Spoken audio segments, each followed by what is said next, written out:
My name is Joe Ponce. I'm a faculty member in the English department and the coordinator of the Sexuality Studies program. On behalf of DISCO, the Diversity and Identity Studies Collective, I'd like to welcome you to our inaugural event for the year. DISCO is a collaborative project that houses 5 interdisciplinary studies programs: American Indian Studies, Asian American Studies, Disability Studies, Latina and Latino Studies, Sexuality Studies, and our collective has been around for 7 to 8 years, but as an administrative unit, it's just a couple of years old. Historically, we've worked with, and we continue to remain in dialogue with, the departments of African American and African Studies, Comparative Studies, and Women's Gender and Sexuality Studies. Over the years, we've sought to coordinate programming on significant issues of the day, provide spaces for intellectual exchange, and support graduate and undergraduate studies with curricular opportunities, travel awards, and scholarships. Each of the 5 interdisciplinary programs offers various undergraduate and graduate degrees, and we do have some flyers in the back if you want to check those out. So if you're interested in getting involved with DISCO or one of its instituted programs, please check out our website or go to disco.osu.edu. I'd also like to thank those who helped to organize and publicize this event: Nick Spitalski, Program Coordinator for DISCO, Krista Benson, GAA for DISCO, and Amy Schumann, Director of DISCO. Today's topic is part of the 50 Years Later series that began last fall with the panel Honoring Civil Rights Struggles, a commemoration and reexamination of the context and impact of the Civil Rights Act of 1964. The series proceeded with several events on immigration, and it carries forward into this year. In that vein, I'm very pleased and honored to introduce Professor Rick Walters, who will be discussing an equally significant piece of legislation from the 1960s. Dr. Walters is Associate Professor in the Sociology Department at Oberlin College. He's the author of The Third Asiatic Invasion, Empire and Migration in Filipino America, 1898 to 1946, which won book awards from the American Sociological Association and the American Library Association, and is one of the finest transnational accounts of early Filipino migration to the United States that we have. His work has appeared in such venues as Ethnic and Racial Studies, the Du Bois Review, Centro Journal, Asia Pacific Journal, and American Studies. His talk today, which emerges out of his current research, is titled The 1965 Immigration Act and the Changing Contours of the U.S. Border Issue. Please join me in welcoming Professor Rick Walters.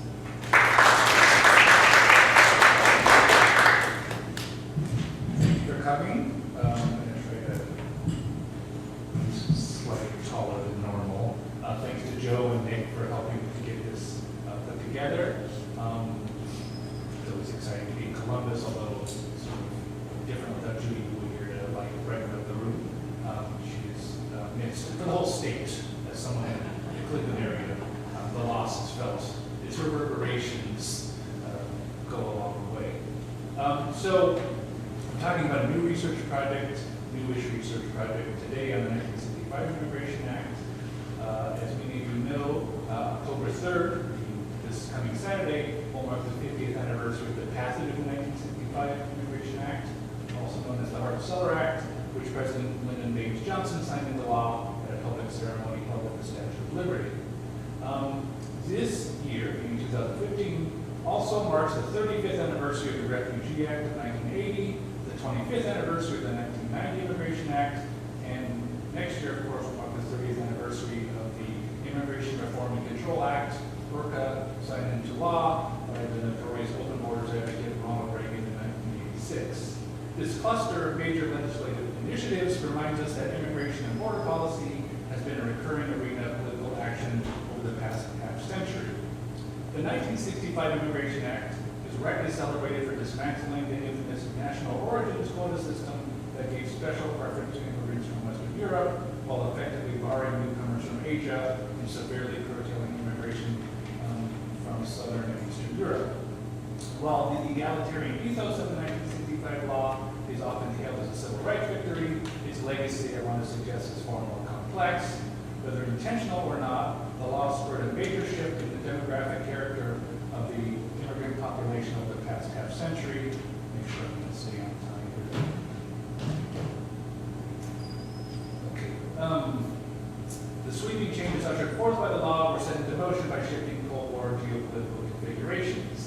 The United States emerges from World War II as the uncontested leader of the free world and locked into global rivalry with the Soviet Union and China for the hearts and minds of the developing world. The liberalization of U.S. immigration policy can trace its roots to the period of national self-examination following World War II. The explicit use of racial and ethnic selection in public policy was widely discredited in the aftermath of the war due to its association with the Nazi regime, and the ignominious legacy of Japanese internment, moreover, served as a cautionary tale about the perils of state-sanctioned racial chauvinism. Accordingly, American policymakers launched a post-war campaign to bolster ties with Asian countries and contain the spread of communism in the region. Those efforts, though, were undercut by the persistence of exclusionary immigration policies that barred Asians as racially undesirable. So this dynamic of, I want to be your friend, but you are barred from entering my house, was difficult to reconcile during the post-war period. So the early Cold War years are marked by a disharmony between foreign and domestic imperatives that become increasingly contentious by the early 1950s. And let me give you a couple of examples how immigration policy becomes part of this contentiousness. In 1952, Secretary of State Dean Acheson, against the backdrop of the Korean War, testifies before Congress and says, quote, "Our immigration policy with respect to particular national or racial groups will inevitably be taken as an indication of our general attitude toward them, especially as an indication of our appraisal of their standing in the world." The Secretary of State further noted that Radio Moscow was broadcasting messages in Korean and Chinese, declaring that the logic behind U.S. Immigration laws barring Asians was, quote, "very similar to the Nazi theory of racial superiority, which viewed non-whites as inferior and inferior subspecies," end quote.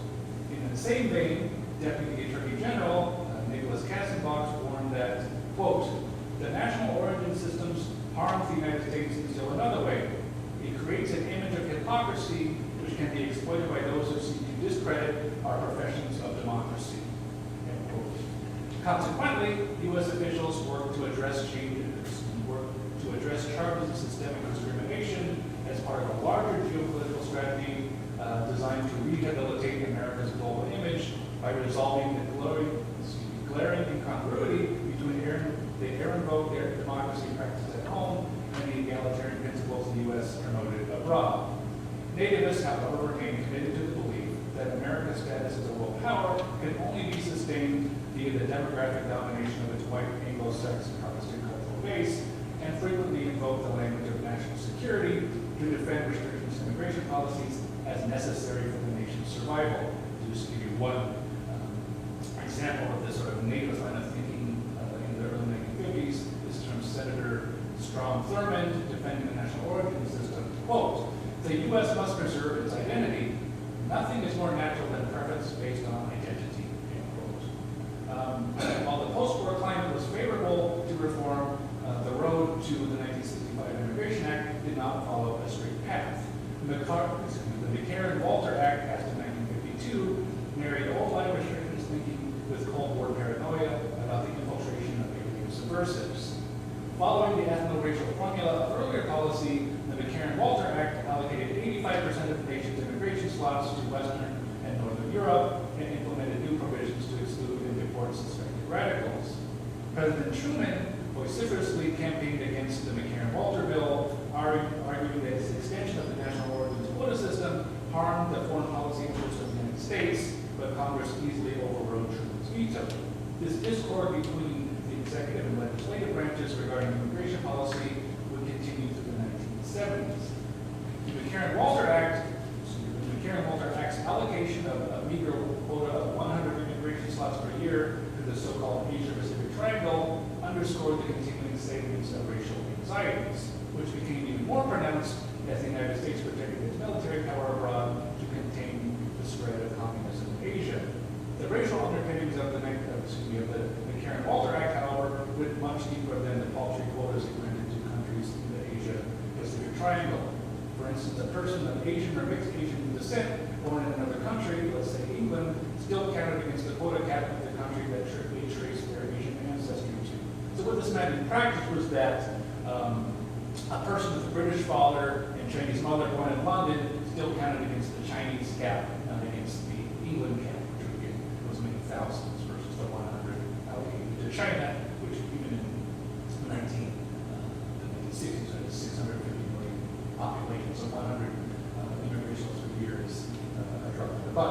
In other words, the racial animus towards Asians was not constrained by geography nor by nationality.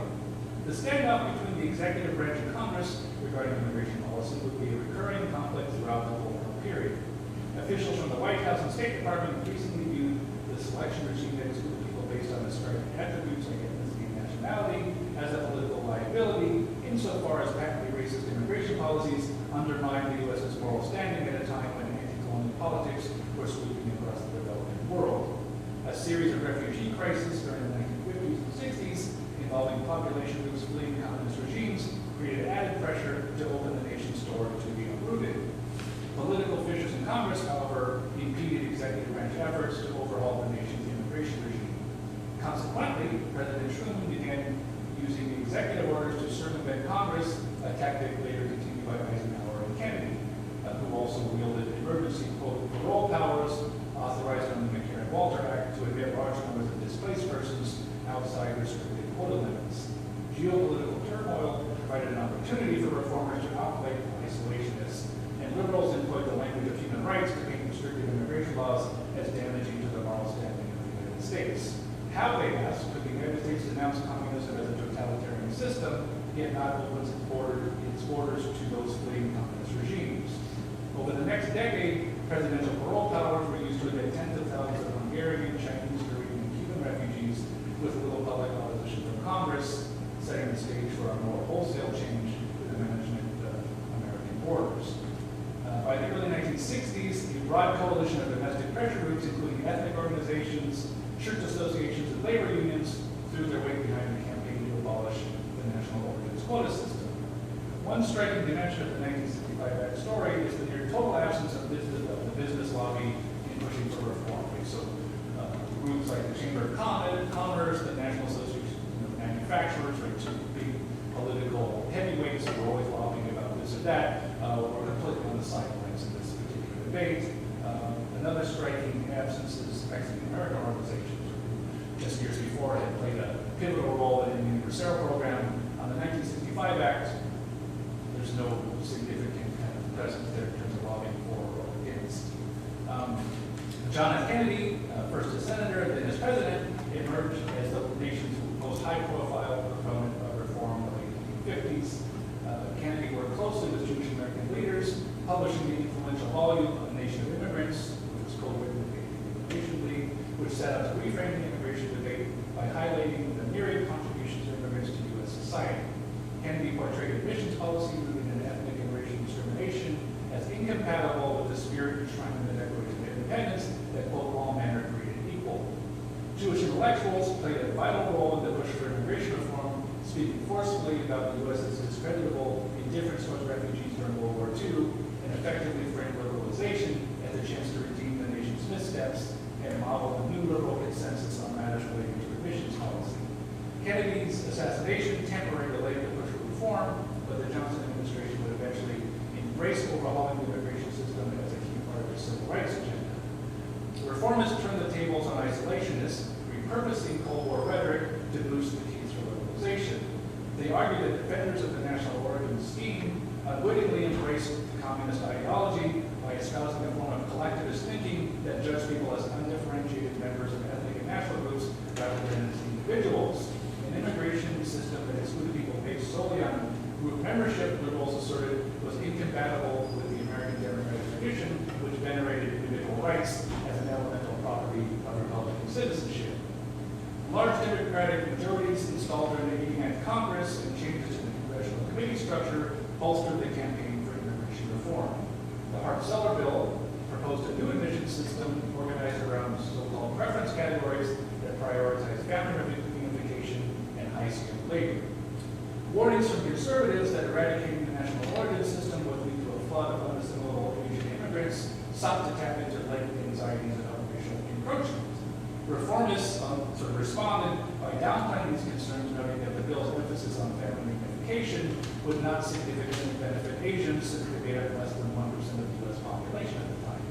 So presumably would, in large numbers, be eligible to sponsor relatives to come into family reunification provisions. Whether this was simply political rhetoric aimed at countering negative fear-mongering, or whether they actually believed that Asians would not come to the U.S. in large numbers is difficult to know. There is actually actually a sort of recent debate in the literature on the 1965 Immigration Act that seeks to understand why policymakers fail to predict the large increase in immigration that followed the passage of the law. The conventional wisdom has long been that the influx of Asians took everyone by surprise, and that it was an unexpected consequence of that law. Legal scholar Jack Chin has recently challenged this idea, claiming that congressional debates about the bill include numerous references to the likelihood that Asian immigration would increase significantly as a result of the law. Ultimately, I think both sides are partially right. Reformists believe that the biggest beneficiaries of the family preference categories would be Southern and Eastern Europeans, and it would have been very difficult to predict that Asians would eventually become the biggest users of kinship categories. So in that sense, it was unexpected, certainly at the level and volume that it was. Moreover, the post-65 increase in Asian immigration is not solely attributable to the 1965 Act. It is also a byproduct of U.S. military interventions in Asia and the proliferation of refugee crisis during the Cold War period. Right? So when people talk about the sort of influx of Asians after 1965, people often mistake the issue as all because of the 65 Act. And in fact, there's a range of factors that shaped that migration stream. As the Hart-Celler bill moved towards a vote, Restriction has proposed an amendment imposing an annual quota limit on immigration from the Western Hemisphere, Latin America, which up to this point had never been subject to numerical restriction.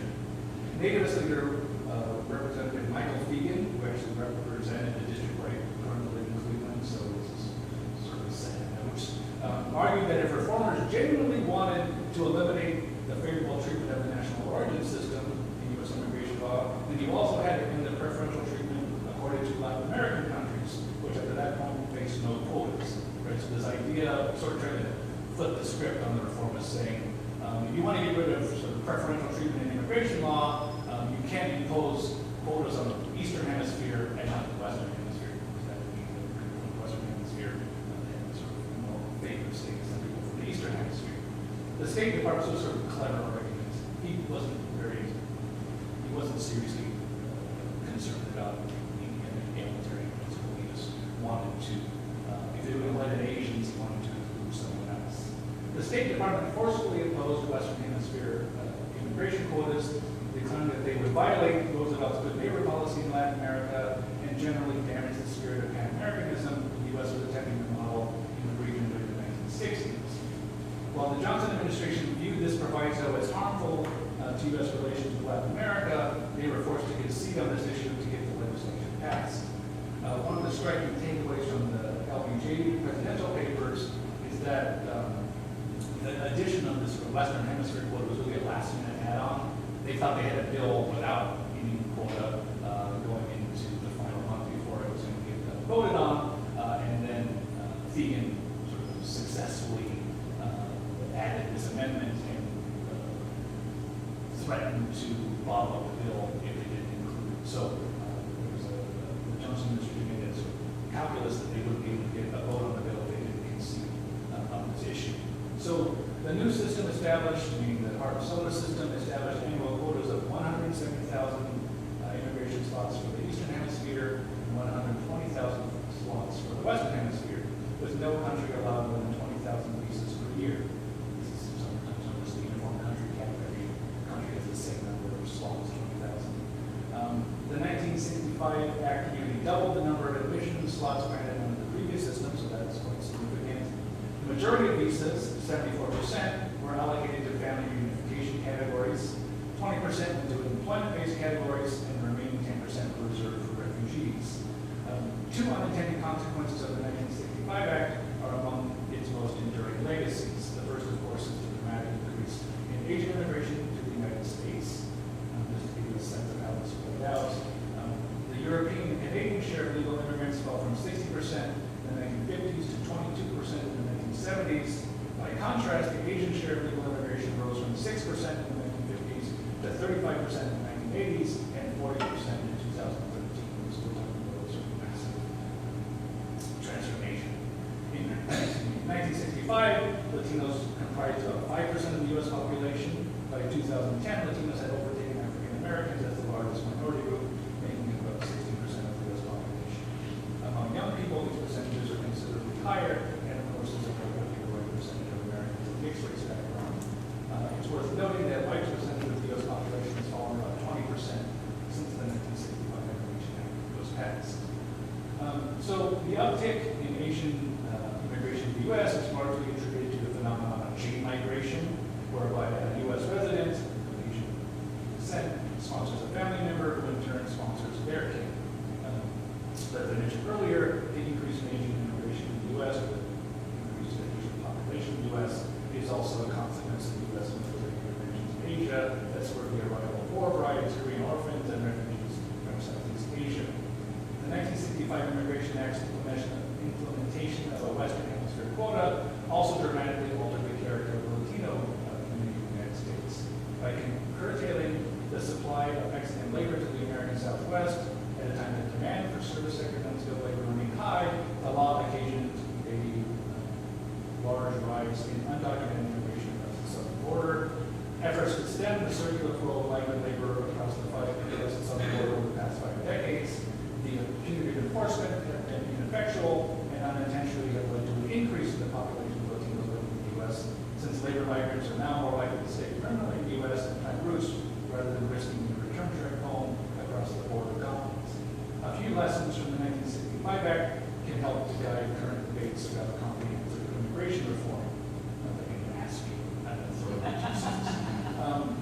The first is that decisions about who to admit into our nation is as much about foreign policy as it is domestic policy, and that the United States overseas entanglements have repeatedly spurred migration to the U.S.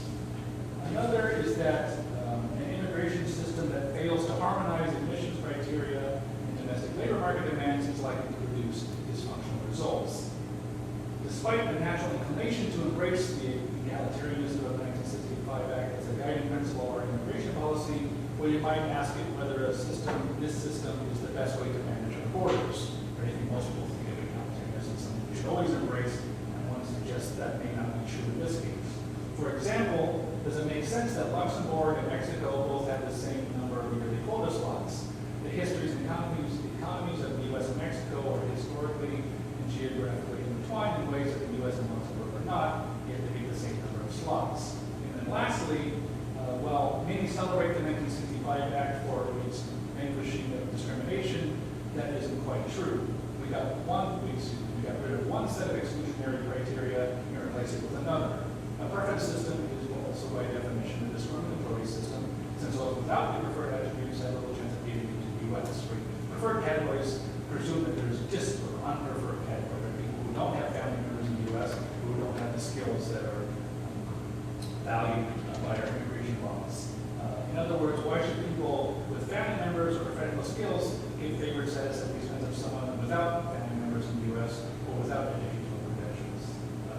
Even though people from many countries in the world that have no kind of long-standing sort of history with the U.S. might benefit even more from migrating. So imagine a country like Sudan or Mali, right?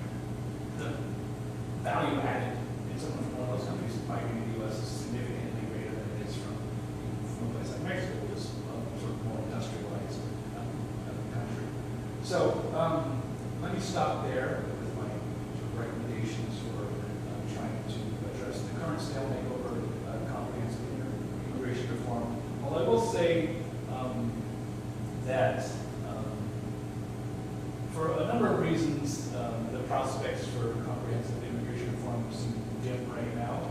The discourse is not very inspiring. But one really, I think, important factor, at least from the angle I've been taking in this research project, is that unlike the political or geopolitical backdrop of the 1965 and the 1986 Immigration Act, there's not sort of these sort of external pressure points that are shaping domestic policy with regards to immigration borders.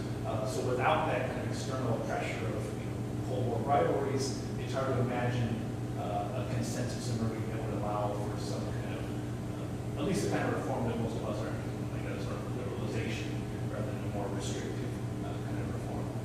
So thank you.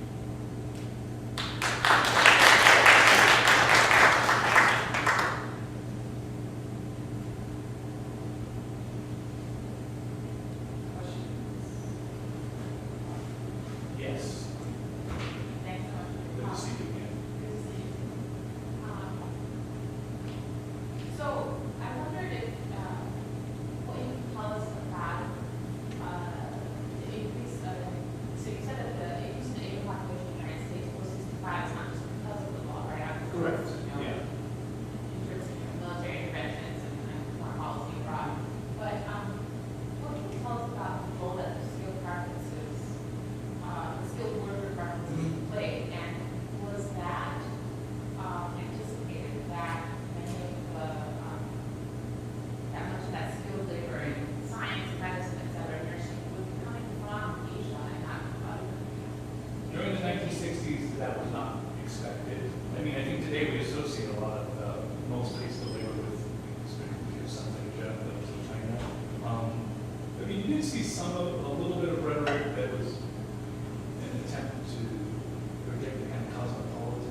Italian carpenter and the Chinese, they wouldn't say computer programmer, but the Chinese scientist.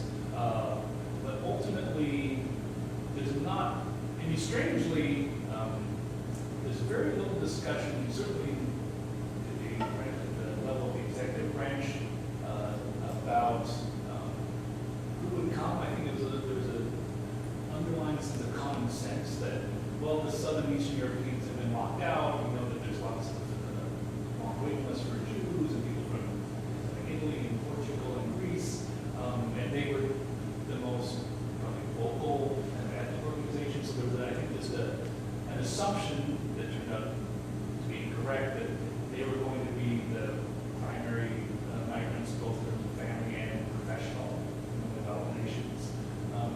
So in that sense, I can't imagine anyone except the Nostradamus type would ever really be able to predict the degree to which first Asians would take many of the family members and then ultimately the skill preferences for skilled workers. To answer the question, it's a very convoluted. It was not predicted, that's for sure. Right, okay. Can I follow up? Yeah, Sorry. absolutely. About the displaced person. So the displaced persons that we admitted in the 1950s, they were admitted by executive? Yes, role? for the most part, yes. Parole fellows, yeah. So I mentioned that Congress did not publicly come out against these executive actions. Privately, they definitely did. They thought that both Truman, Eisenhower, Kennedy, they knew that they wanted legalization. Even Eisenhower was a Republican, was very opposed to the Henry Walter Act. So they felt like what the White House was doing, all three of those administrations, tinkering at it was border policy. They were admitting people outside of quotas, and this was a way to kind of chip away at the border walls. So behind the scenes, they were claiming that we would have made these people, you should go through Congress, which would have meant that it would have disappeared into a dark hole. So behind the scenes, the nativist crowd was very unhappy that they were letting on people. In particular, a lot of the refugees were from his favorite parts of the world, Hungarians, Chinese, Koreans. So there was definitely behind the scenes antagonism regarding the use of parole powers to circumvent. And you see that today, right, with the accusations that Obama's circumventing. And he hasn't used parole power yet, although I think he's talking about it with Syrians. So it's a long-standing issue, and ultimately, my sense is that that's the best you can go for, is sort of using the power of the executive branch. Even the process of being pure presidency kind of approach is the only way to really get things done. And institutional stasis is the order of the day, and it was then, it is now. I mean, even when you have to vote, you can't get something passed. You look what happened with the DREAM Act. They should have had a majority of people supported it, and they were able to derail it because a minority can lobby on the legislation, filibuster, or whatever. So it was actually a lot worse in the 50s and 60s with the ability of these kind of, they call it committee barons, to basically block legislation from ever meeting here in committee level and getting to the floor. And that's part of the reason that the Johnson administration ended up cutting a deal with the nativists, is they felt like, even though there was really large Democratic majorities in Congress in 65, they were afraid that they were going to use some kind of tactics to derail the bill, and they made a decision, which is reasonable, that if we all have everything we want, so this is a huge, like I said, there's actually, I mean, the LBJ archives are a little bit more fun in this sense. So, and a lot of the different correspondence between different members of the Johnson administration. So at the presidential library, the archives actually have actual copies of the original stuff. So it would not be unusual to see memos from the Attorney General's office to the president, where there's all kinds of handwriting and margins saying Fabian's an asshole and that kind of stuff. This guy's gonna strangle it, kind of stuff. So they really thought that the version of the bill that did not include the Western Hemisphere orders was complete, the bill that was enacted, but ultimately somehow believed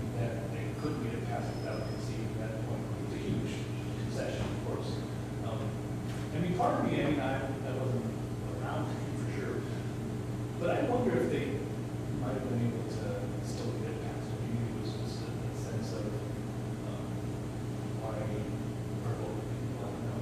And they have such large majorities, and at least in the Senate, one of the main isolation troublemakers voluntarily removed himself after being tested by the Johnson administration and started doing.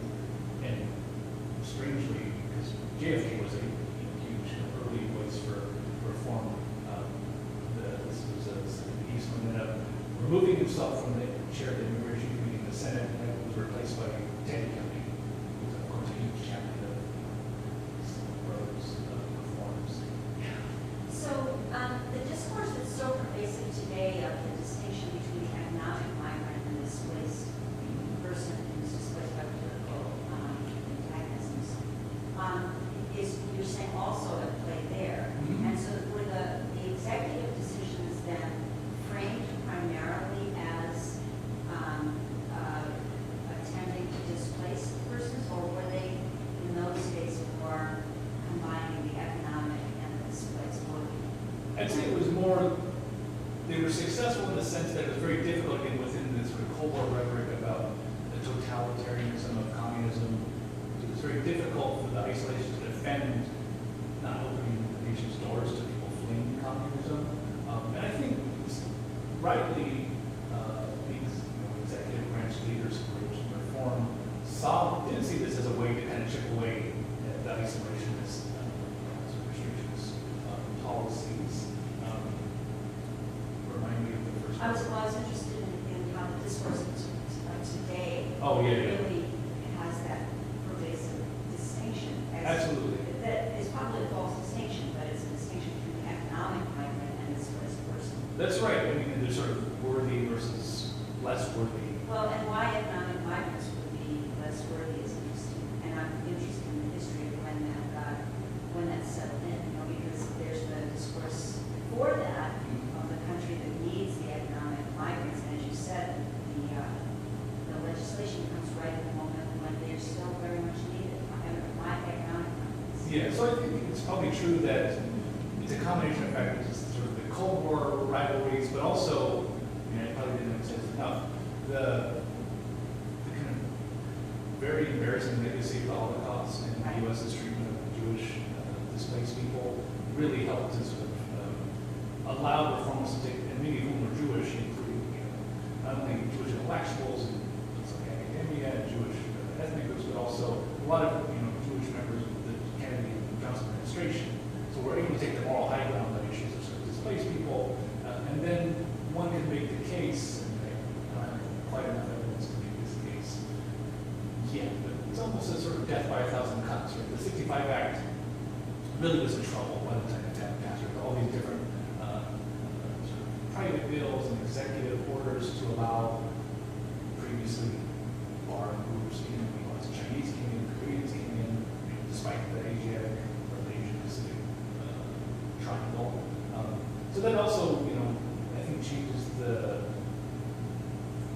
game a little bit in the sense that there's this argument these people are unassimilable, then you have tens of thousands of Chinese and Koreans showing up in the U.S. who are this part of the Cold War program are sort of celebrating, like, look how great we're doing with these people and taking them in, and they're model Americans. So then it becomes more difficult to defend a policy that bars them as unassimilable when you actually have real life examples of similarity in policies. And really sort of around the same time the model minority narrative emerges to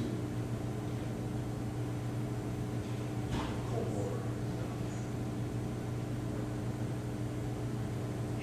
So prior to the earlier immigration legislation in the earlier part of the 20th century, were the quotas for nations really based on whether you had representation in Congress arguing for your national ethnicity? I mean, how were they, did that play a big impact on what countries got large quotas and what countries got small quotas? No, not lobbying so much. I think it was just the people in Congress in the early 20th century tended to be of WASP sort of genealogy and naturally favored their own group. You see more lobbying from the groups that are disfavored, but there's not really like a British lobby, like maybe more slots. It's one of the groups that are left out that are complaining. In the early 20th century, through the 1924 Immigration Act, that doesn't get very far, that kind of early civil rights kind of narrative about the unfairness of that system. It's really a product of the kind of post-war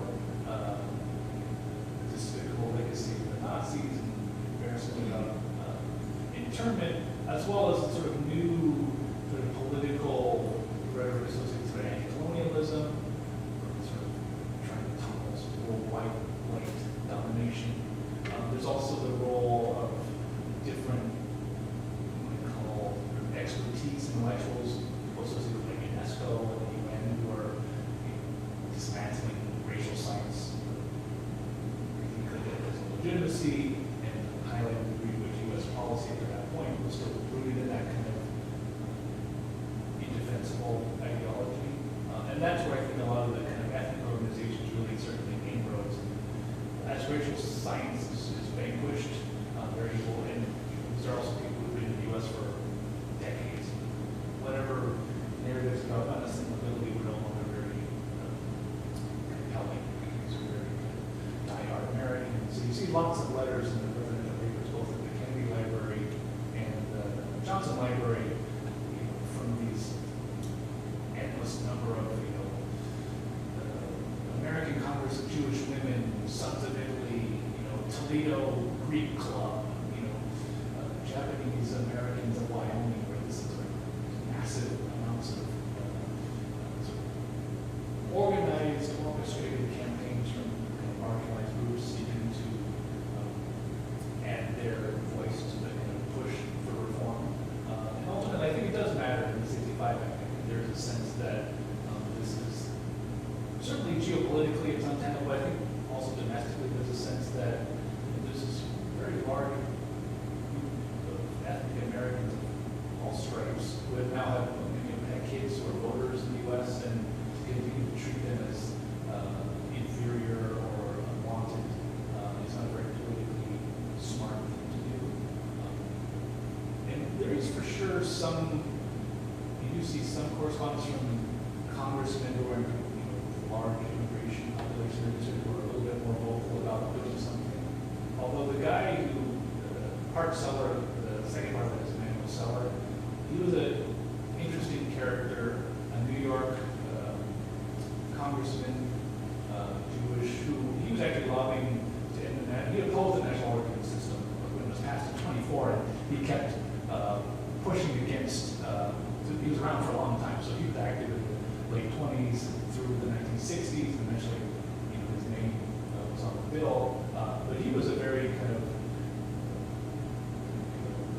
progressive, he was accused of being a communist or socialist, but he was one of the kind of really early voices of people denouncing kind of ethnic chauvinism as anti-American, inconsistent with the nation's values, but it took him about 40 years to get people on board, which is sort of sad. Yes. Just wondering, Donald Trump mentioning about immigration. What is there any studies done on that? What is significant? Is there a significant number? Certain preferences for that? Meaning, is there any numbers about how many people are born in the U.S. to undocumented parents? I think so. I mean, it's not, I don't have good data off the top of my head. You've probably seen recently there's been a strange fixation on maternity tourism. It's a very tiny industry of mostly Chinese women who come to the U.S. to give birth. They tend to be very affluent to stay in these maternity hotels that are essentially these very high-tech, usually converted homes, and they're selling people bringing hospital beds, medical equipment, and have some medical personnel on hand 24 hours a day. But that's very small. And the strange thing about the degree to which the conservatives have tried to make a big deal about this is that the end game is, to my mind, unprecedented. Right? So these are women who come here, give birth, and then immediately go back to China or Taiwan. And at least from the interviews I've seen with women, is that the idea is that probably, hopefully when they are college age, they will be able to come to the U.S. and go to school as U.S. citizens. So there's nothing in it for the parents in terms of their personal benefit. There's a very long game, like 18 years down the road, you could, if the U.S. is still a leader in higher ed, in 20 years, you could theoretically benefit by paying in-state tuition or foreign tuition, I guess. So that's a very small number of people, and it's hard to know why anyone would be concerned about it. I mean, again, these are people who, the kids are born here, but then they leave immediately, so then they're presumably spending, this is all happening very recently, the next 18 years in their home country, so it's not like they have any impact. They don't have any footprint here, but they're gone. So how that gets people like Ted Cruz and George, what's the Jeb Bush in the lab? I don't know. I mean, I guess there's a sense that this is sort of gaming the system, the citizenship system. But again, when the people aren't, there's just so little impact. I mean, it's theoretically in 18 years, maybe someone will get what I consider a very small benefit. In terms of the discourse about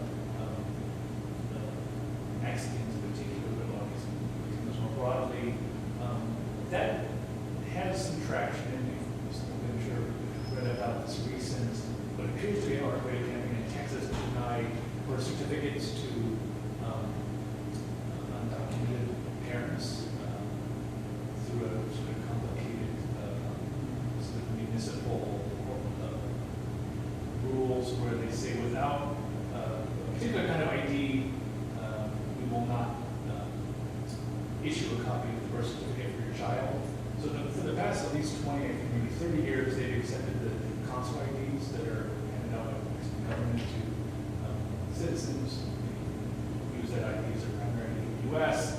So they've accepted those for at least 30 years and now stopped accepting them and saying you either have to get a Texas driver's license, which of course you can't get because you're eligible, or some other form of recognized ID. And this, at least part of me thinks that, first of all, it's definitely orchestrated. I guess the question is this an effort to create a sort of test case that will make its way to the Supreme Court? If you remember the sort of late 19th century Nick Lowe case involving birthright citizenship, there's some conservatives who believe that that case should not apply to the current group of undocumented immigrants because Nick Lowe's parents were legal residents, legal immigrants in English Chinese, whereas the current group, the parents aren't technically authorized to be in the U.S., so somehow in their mind that means that the Supreme Court precedent in Nick Lowe doesn't apply to the case of the Mexicans because the parents in this case are not legal residents of the U.S., so they're under the authority of the Mexican government, not the U.S. government. It's a very strange reading, but my sense is that they're looking for a way to make some kind of political currency out of anxieties about undocumented immigration. This may be a way to help generate some kind of test case to see if they can change the game in terms of the inquiry question. We'll see. Just because you want to get a case to the appellate Supreme Court to be successful, that seems to be what they're trying to do.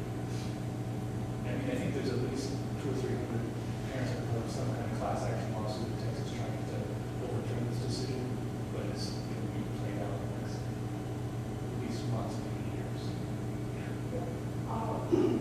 It's also what you said that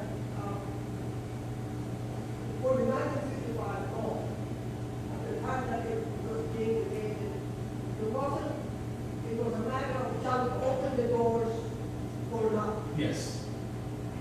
At present, that's just one of the questions. Right. There been a big stumbling block with the immigration reform has been the question of what do we do about the undocumented immigrants that we have.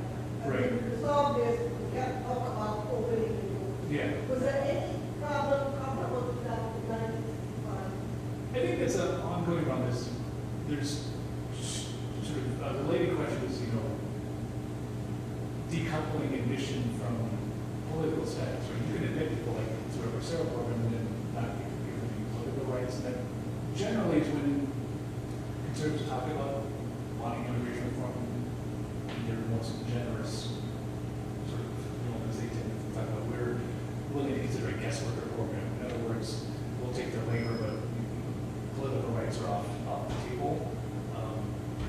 So I think, yeah, it's an endless sort of debate about, you know, both admissions and the sort of political standing of these newcomers, whether they can stay, what kind of obligations we need to meet to become whatever kind of pathway to citizenship. In the case of the DACA stuff, the Obama administration has orchestrated in allowing undocumented people who have been in the U.S. for more than 10 years to stay. And ultimately, that is a very short term, it's not even a solution, it's a temporary reprieve. I believe the latest version has issued sort of 2 DACA orders. The second one, I think, undocumented, these are people in the U.S. as young people, are allowed to stay for 3 years. In other words, at the end of that 3 years, no one knows what will happen.